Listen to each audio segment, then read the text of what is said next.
पाकिस्तान का बजट 5 दिन आगे बढ़ गया।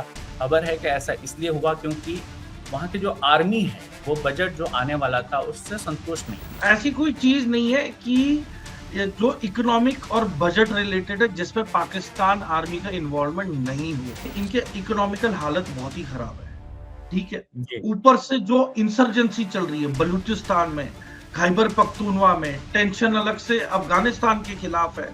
इंडिया के साथ आपके वैसे ही ताल्लुकात खराब है, ठीक है। ईरान के प्रति जो आप अमेरिका का साथ दे रहे हैं, तो ईरान के साथ भी आपके ताल्लुकात खराब है। तो बेसिकली पाकिस्तान के तीनों बॉर्डर, इंडिया, अफगानिस्तान और ईरान, वो लगभग बंद है।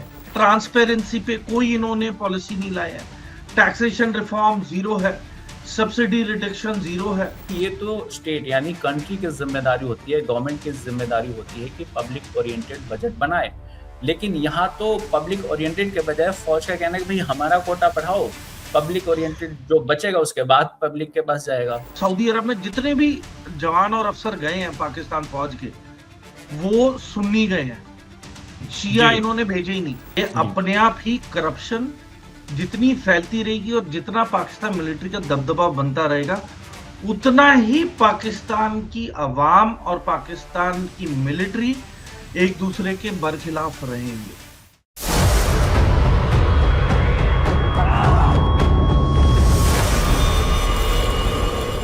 Chanakya Forum presents रणक्षेत्र। नमस्कार, रणक्षेत्र में आपका स्वागत है। मैं राव अवतार पांडे। पाकिस्तान का बजट 5 दिन आगे बढ़ गया, यानी जो 5 जून को आना था अब वो 10 जून को आएगा। और ऐसा क्यों हुआ? खबरों की माने तो ऐसा इसलिए हुआ क्योंकि पाकिस्तान आर्मी को जो बजट आने वाला है उसको लेकर प्रॉब्लम है, यानी उनकी डिसएग्रीमेंट है। एक देश का बजट एक फौज के ऑब्जेक्शन की वजह से क्यों आगे बढ़ जाता है, पाकिस्तान में पूरे बजट का मामला क्या है, इन सभी पहलुओं को समझेंगे आज रण क्षेत्र में। और इन सभी पहलुओं को समझाने के लिए हमारे साथ मौजूद हैं major Samarpal Singh Toor. Welcome sir. जय हिंद राम। जय हिंद सर, जय हिंद। सर, पाकिस्तान का बजट 5 दिन आगे बढ़ गया। खबर है कि ऐसा इसलिए हुआ क्योंकि वहां की जो आर्मी है वो बजट जो आने वाला था उससे संतुष्ट नहीं है। क्या है ये पूरा मामला? अब देखें, वहां की जो आर्मी है वो एक सिर्फ एक डिफेंस इंस्टीट्यूशन नहीं है, वो एक बहुत ही पावरफुल पॉलिटिकल और एक इकोनॉमिकल स्टेक होल्डर है। तो हम्म, इसकी वजह से कि बजट में क्या तब्दीलियां होनी है, उसमें जो डिसएग्रीमेंट्स हुई हैं, अब उसको लेके पाकिस्तान आर्मी ने डिजायर किया है कि एक हफ्ता और समय लेंगे। फिर देखें, हम्म, पाकिस्तान आर्मी के हर एक चीज में इनकी इन्वॉल्वमेंट है।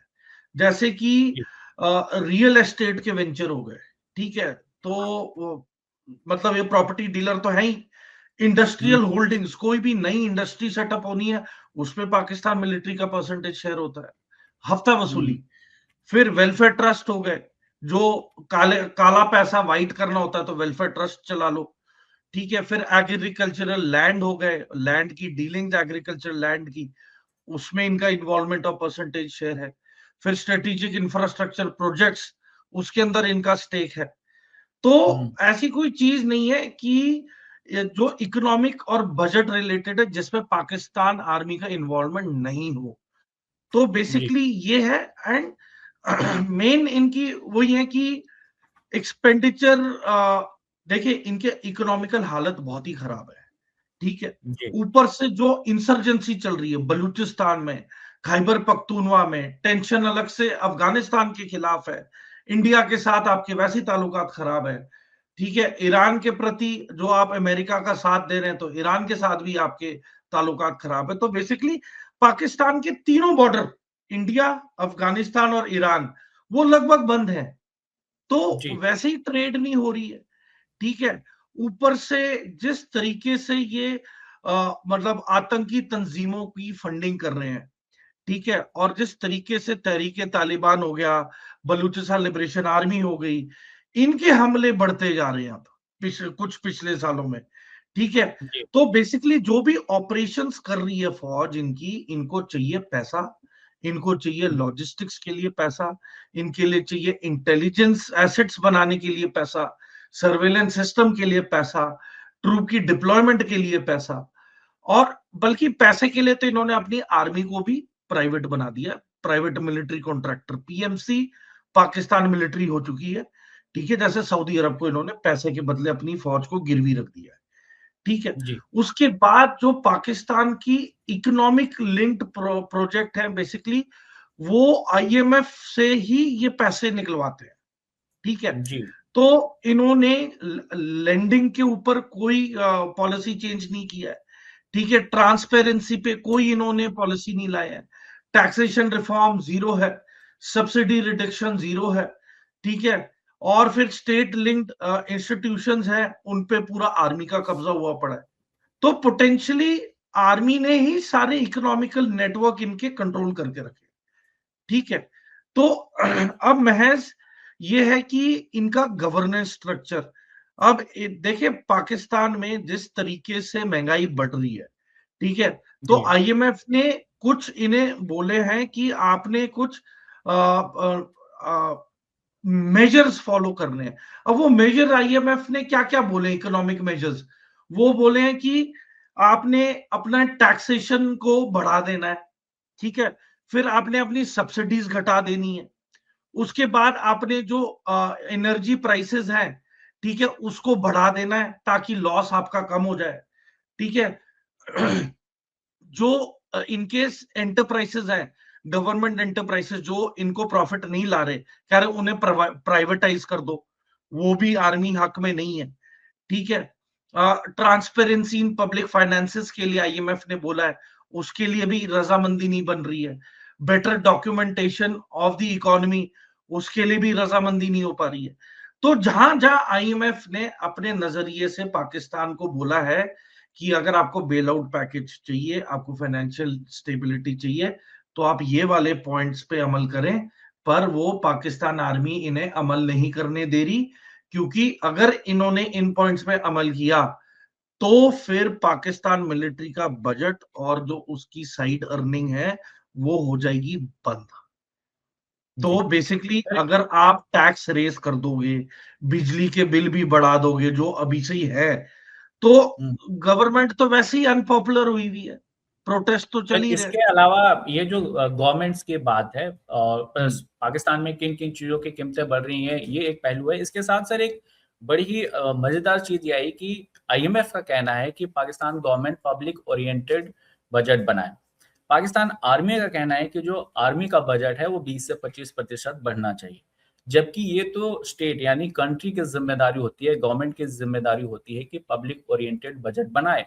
लेकिन यहाँ तो पब्लिक ओरिएंटेड के बजाय फौज का कहना है कि भाई हमारा कोटा बढ़ाओ, पब्लिक ओरिएंटेड जो बचेगा उसके बाद पब्लिक के पास जाएगा। देखिए अभी तीन पहलू में पाकिस्तान फंसा हुआ है।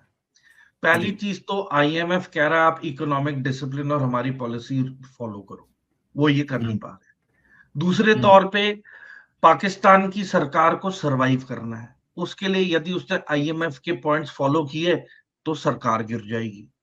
और हम्म तीसरा, आर्मी चाहती है स्ट्रेटेजिक और इंस्टीट्यूशनल सिक्योरिटी, जो कि है हम्म, लगातार पैसा और मॉनेटरी सिक्योरिटी।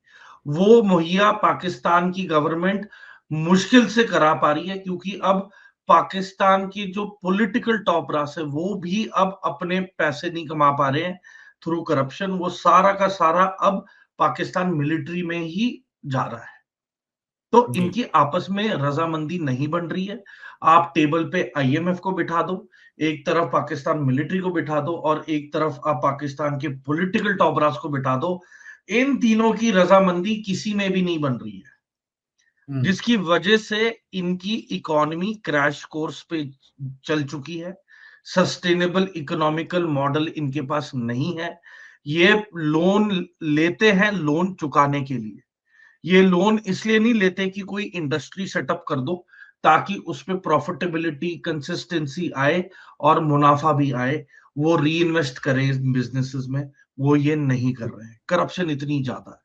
उसके बाद मतलब आप देखिए ना, पॉलिटिकल इतना केओस है। गिलगिट बाल्टिस्तान ले लो आप, है ना, और फिर हम्म बलूचिस्तान ले लो, खैबर पख्तूनवा ले लो, है ना, सिंधु आर्मी भी अब स्टेटमेंट्स देने लग गई है। आपस में हम्म इनका सोशल स्ट्रक्चर में इतना डिवाइड है। मतलब मुसलमान अहमदिया अलग हो गए, शियाओं पे अलग से हमला करने को तैयार हैं। जैसे अदल को इन्होंने उकसा के रखा है कि आप ईरान के बॉर्डर पे एक्टिव रहो और ईरानियन शियाए जितने हैं शियाओं को मारते रहो। और इनकी आर्मी में खुद 3 लाख शिया अफसर और जवान है। और सऊदी अरब में जितने भी जवान और अफसर गए हैं पाकिस्तान फौज के, वो सुन्नी गए हैं, शिया जी इन्होंने भेजे ही नहीं। तो एज इट सर, इज शिया में डिस्क्रिमिनेशन तो है ही है। ये बात भी सामने आ रही थी कि पाकिस्तान की जो आर्मी है उसमें भी शिया सुन्नी का डिवीजन है, जो डेपुटेशन है, प्रमोशन है, वो कितना क्रिटिकल हो जाएगा अगर गवर्नमेंट और आर्मी में का जो डिसएग्रीमेंट है इस तरह से सामने आएगा तो। देखें, ये एक इम्प्लोजन पाथ में है। ये जी अपने आप ही करप्शन जितनी फैलती रहेगी और जितना पाकिस्तान मिलिट्री का दबदबा बनता रहेगा, उतना ही पाकिस्तान की अवाम और पाकिस्तान की मिलिट्री एक दूसरे के बरखिलाफ रहेंगे। और ये जो गैप है ये और ज्यादा बढ़ेगा। और जैसे ये फासला और ज्यादा बढ़ेगा, तब पाकिस्तान की पॉलिटिकल पार्टीज इस सिचुएशन का फायदा उठा के प्रोटेस्ट करेंगी और यहाँ पे सेक्रेटेरियन वायलेंस या एक सिविल वॉर जैसी सिचुएशन बन सकती है। ऊपर से आप डिफेक्शन भी हो सकती है। डिफेक्शन वो टर्म होती है कि फौज में रहते हुए एक गुट अपनी ही फौज के खिलाफ हो जाए, तो शिया डिफेक्ट कर सकते हैं। ठीक है। ऊपर से ये जो अहमदिया मुसलमान है, शिया मुसलमान है, तहरीके तालिबान पाकिस्तान है, बीएलए है, बीएलएफ है, बीआरए है, मतलब इतनी सारी तंजीमें हैं, तहरीके लबैक पाकिस्तान टीएलपी, इसको भी अगर शामिल कर लें तो मतलब एक प्रॉपर फाइटिंग फोर्स बन सकती है पाकिस्तान फौज के खिलाफ, और वो बनी हुई है। बस ये है कि उसका मोमेंटम और स्तर बढ़ने की बात है। और जिस तरीके से इन्होंने अभी गिलगिट बाल्टिस्तान में जो गैर कानूनी इलेक्शनें करवाई हैं, उसके लिए भी बहुत ज्यादा प्रोटेस्ट चल रहा है। लोग बहुत ज्यादा आक्रोश है लोगों में। वहां पे ना सर मैं मेडिकल आगे फैसिलिटीज है। मैं सर मैं आपको रोकते हुए मैं इसमें थोड़ा सा ऐड करूंगा कि गिलगित बल्तिस्तान में प्रोटेस्ट चल रहे हैं और गो बैक पाकिस्तान के नारे लगे, इन्होंने जो इलेक्शन अनाउंस किया है उसके बाद और प्रोटेस्ट बढ़े हैं वहां पे। नहीं तो प्रोटेस्ट तो बढ़ेंगे, क्योंकि देखें, ना वहां पे मेडिकल फैसिलिटीज आपने मुहैया कराई हैं, ना वहां जी पे बिजली आती है पूरे टाइम पे, 10-10 12-12 घंटे के पावर कट है। ठीक है। रात को पूरे के पूरी ये जो गांव है अलग अलग बसे हुए, वो इतने दूर दूर हैं कि उन्हें ट्रैवल करने के लिए भी अब तेल की कमी पड़ गई है। ट्रैवल का इशू आ रहा है। कोई भी सिवियर कोई मेडिकल इशू होता है तो गिलगिट बाल्टिस्तान वालों को परमिशन लेके, अलग अलग चेक पॉइंट्स पे परमिशन लेके ही इस्लामाबाद जाने को अलाउ करते हैं। तो इनके आपसी फर्क बहुत ज्यादा बढ़ चुके हैं। और जिस हम्म, तरीके से मतलब इंडिया ने तो अपना प्रोटेस्ट भी किया कि जिस तरीके जी से इन्होंने जैसे इलेक्शन कंडक्ट कराए हैं गिलगिट बाल्टिस्तान पीओके में, तो पीओके तो हमारा इंटरनल पार्ट है, तो उस जी पे कोई हक नहीं है कि पाकिस्तान कंडक्ट करवाए। अगर बिल्कुल। इंडिपेंडेंट वो इलाका रहता, पीओजीबी हम्म, का, पाकिस्तान ऑक्यूपाइड हम्म, गिलगिट बाल्टिस्तान का अगर इलाका इंडिपेंडेंट रहता, पीओजीबी की ही आर्मी या पुलिस होती, वहां की इंडिपेंडेंट एडमिनिस्ट्रेशन होती, तो हम फिर भी काफी हद तक कहते कि चलो ठीक है, इंडिपेंडेंटली वो कंडक्ट करवा रहे हैं इलेक्शन या रेफरेंडम। यहाँ पे तो हम्म, पाकिस्तान आर्मी क्यों मौजूद है? अगर आजाद कश्मीर आप कह रहे हैं, तो पाकिस्तान को तो हिस्सा है नहीं, इंडिपेंडेंट बिल्कुल। हिस्सा है। तो हम्म, पाकिस्तान आर्मी का वहां मौजूद होना ही इलीगल है। तो ये बिल्कुल। बहुत ही लॉन्ग स्टैंडिंग ग्रीवियंस है। और इसको रिगार्डिंग इंडिया ने इसकी पॉलिटिकल रिप्रेजेंटेशन भी की है। हमने इकोनॉमिकल राइट्स का जो यहाँ पे उल्लंघन हो रहा है, रिसोर्स डिस्ट्रीब्यूशन की अब्यूज हो रही है। ठीक है। कॉन्स्टिट्यूशनल स्टेटस और गवर्नेंस वहां पे है नहीं ढंग से। ठीक है। तो हम्म, वहां के ही अवाम ये आर्ग्यू करती है कि इतनी ज्यादा स्ट्रेटेजिक इंपॉर्टेंस और रॉ मटेरियल जेमस्टोन्स, आप कहते हैं रेयर अर्थ मेटल्स यहां मौजूद है, उसके बावजूद ना वहां पे किसी को नौकरी मिली है, ना वहां पे कोई कनेक्टिविटी हुई है, ना वहां पे बिजली ढंग से पहुंच रही है, और अलग से वहां पे दबा के रखा है वहां की आवाम को। तो जी देखिए, ये ये अब पनपती हुई बातें हैं, और जैसे ज्वालामुखी में धीरे धीरे धीरे जैसे है ना, जितना गर्म होगा उतना वो फटने पे तो की कगार पे आएगा। तो ये यहाँ पे भी आवाम की वही हालत हुई हुई है कि महंगाई से इनकी कमर टूट चुकी है। तेल की कीमतें इतनी हो चुकी हैं कि वैसे ही ये बाहर नहीं निकल सकते। नौकरियां बंद हो रही हैं आधे से ज्यादा, ट्रांसपोर्टरों के पास वैसे ही तेल नहीं है, पैसा नहीं है। तो देखें, बहुत ही बुरा हाल है आज की तारीख में। आतंकवाद एक तरफ, इकोनॉमिकल क्रैश कोर्स इनका चल रहा है, पॉलिटिकल अनरेस्ट है, यूनिटी इनमें है नहीं, और पाकिस्तान मिलिट्री ने बंदूक के दम पे सब कुछ चला रहे हैं। सर, इसके अलावा एक और खबर सामने आई है कि पाकिस्तान चाइना के साथ मिलकर यूनाइटेड नेशन में बीएलए को एक टेररिस्ट ऑर्गेनाइजेशन घोषित कराने की कोशिश की। हालांकि यूएस के इंटरवेंशन के बाद ये कामयाब नहीं हुआ। तो मेरे एक सवाल ये है कि पाकिस्तान का तो बीएलए से ठीक है, उसका ऑब्जेक्शन है, बट इसमें चाइना भी पाकिस्तान का साथ क्यों दे रहा है? और इसके बावजूद कि चीन को पता है कि बीएलए चाइनीज पर्सनल को टारगेट कर रहा है, उनके प्रोजेक्ट्स को टारगेट कर रहा है, इंफ्रास्ट्रक्चर को टारगेट कर रहा है, सीपेक टारगेट होके सैबोटाज हो चुका है। पर सबसे बड़ा सवाल यह है कि पाकिस्तान की मिलिट्री सो रही है, आईएसआई क्या कर रही है?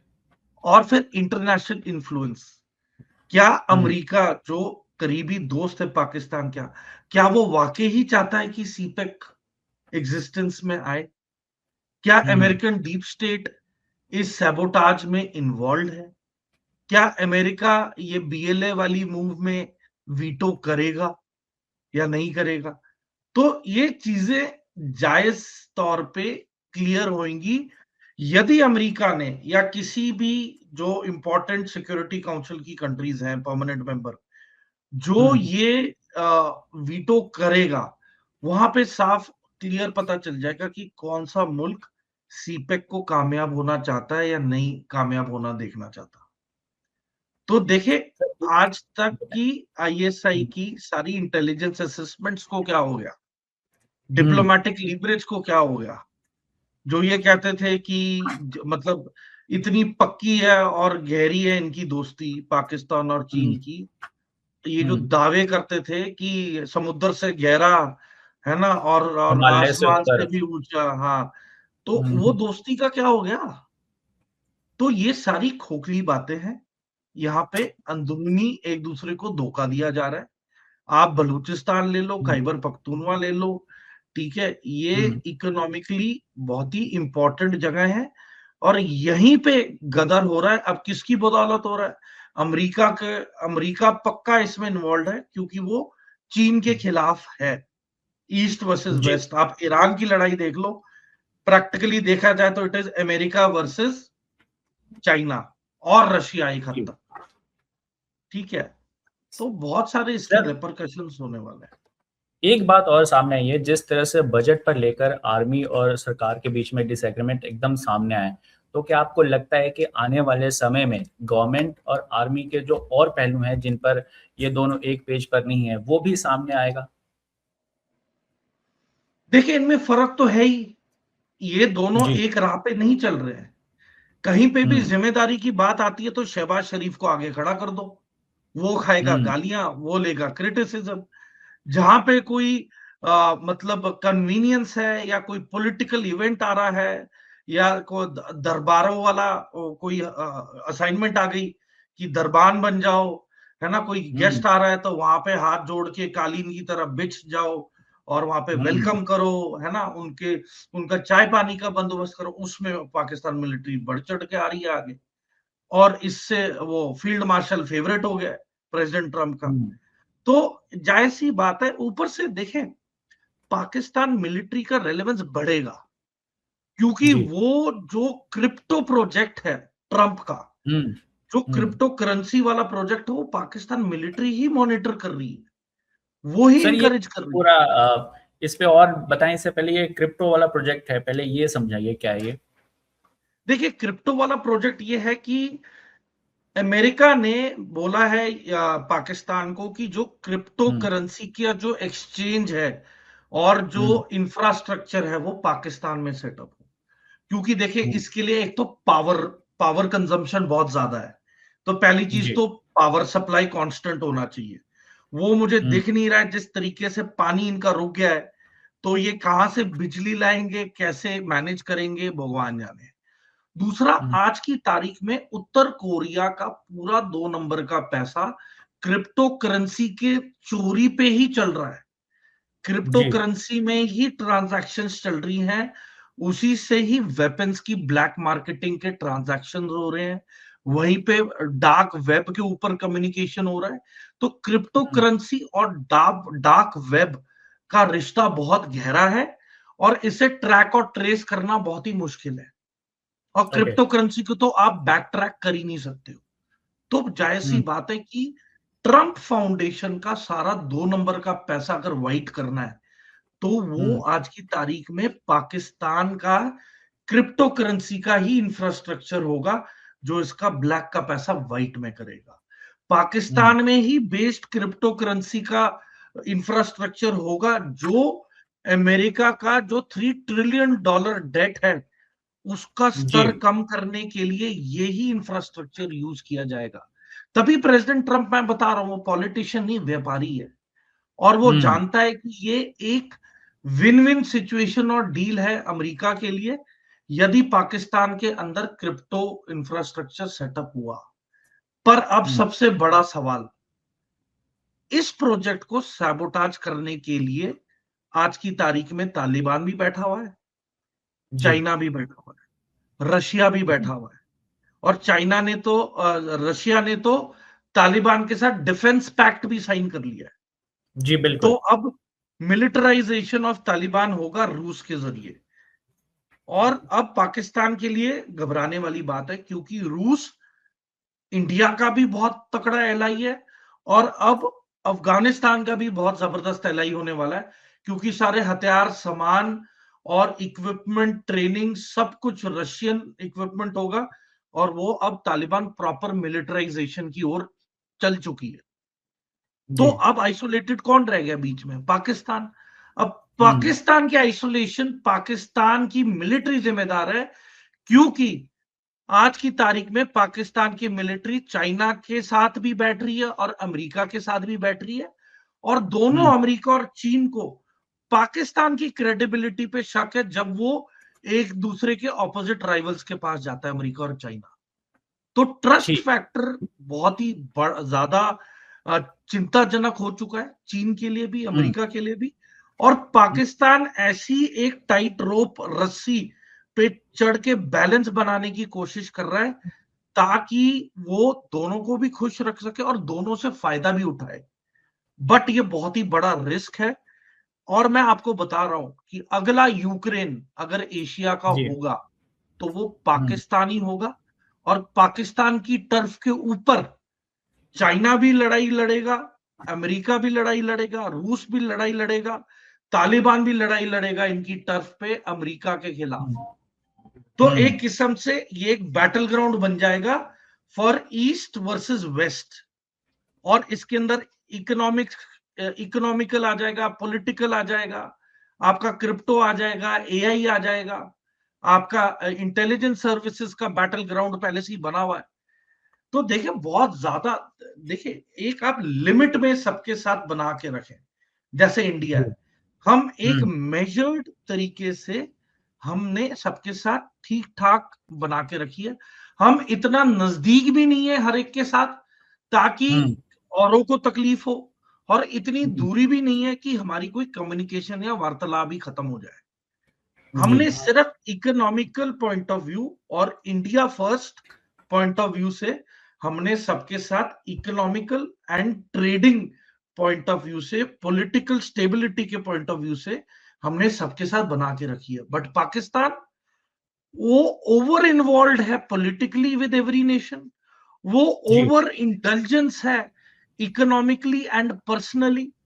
और पाकिस्तान का रुख और अटेंशन अपने मुल्क के बाहर हर जगह है, सिवाय अपने मुल्क के अंदर। वो चाहे सर, पॉलिटिकल हो, सोशल एक हो। बात, सर, जिस तरह से पाकिस्तान की अभी पॉलिटिकल सिचुएशन है, वहाँ के जो फील्ड मार्शल है आसिम मुनीर, इनको वरीयता देता है अमेरिका भी। तो क्या ऐसा नहीं लगता कि अमेरिका के लिए भी ये आसान है अगर आर्मी वहां डोमिनेट करती है, या उनको कंट्रोल करना ज्यादा आसान है कंपेयर टू पॉलिटिकल लीडरशिप? देखिए, डिक्टेटरशिप कुछ हद तक चलेगी ठीक ठाक, जी। पर अब बंदूक के दम पे आप आप मुझे बताएं कि इकोनॉमिकल स्टेबिलिटी कब आएगी? जितना भी इनकी बैलेंस शीट माइनस में चल रही है, वो प्लस में कब आएगा? डेट, इनके ऊपर कर्जा चढ़ रहा है, ठीक है, इनको इनका इतना ज्यादा वो क्रेडिट हो चुका है कि आईएमएफ ने तो खुद बोल दिया है कि भाई आप जी। कब तक आप बार बार बेल आउट पैकेजेस के लिए रिक्वेस्ट करते रहेंगे? मतलब आईएमएफ ने बोला है कि please stop your repeated dependence on emergency bail out from IMF, कि आप हमसे कर्जा लेके आप हमारे ही कर्जा चुकाने के लिए हमसे दोबारा कर्जा ले रहे हो। तो सर सिर्फ एक किस्म इतना ही नहीं, ये इतना ही नहीं बल्कि दूसरे देशों से भी कर्जा लेते हैं ताकि दूसरे देश का कर्जा चुका सकें। यूएई का कर्जा चुकाने के लिए इन्होंने सऊदी अरेबिया से पैसे लिए और अब अपने देश को चलाने के लिए आईएमएफ से पैसे ले रहे हैं। ये एक फ्रॉड स्कीम है ये, और जी। ये इस तरीके की फ्रॉड स्कीम है कि ये अब एक अनस्टॉपेबल एक स्नोबॉल के तौर पे पनपता हुआ आ रहा है कि अब जी। जितना ही ये और लोन लेते रहेंगे, उतना ही इनमें कॉन्फिडेंस आएगा कि नहीं, हम ऐसे ही काम चलाते रहें, क्योंकि देखिए इनकी इंडस्ट्रियलाइजेशन में कोई मतलब फायदा नहीं हुआ है। इन्होंने कोई इंडस्ट्री नहीं सेटअप की है, इन्होंने कोई सोशल स्कीम नहीं ऐसे चालू की है।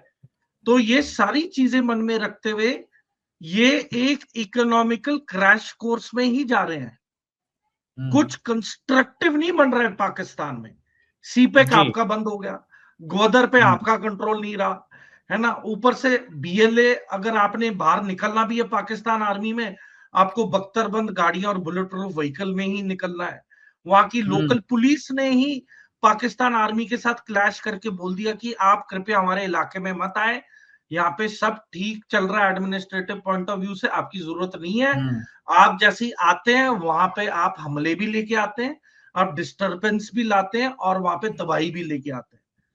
तो जी। एक किस्म से एफसी और पाकिस्तान आर्मी को एक गिरी हुई निगाह के साथ अब वहां की पुलिस भी देखने लग गई है, क्योंकि ना वो खुद अपना कुछ फायदा मतलब कर रहे हैं, ना किसी का फायदा होने दे रहे हैं।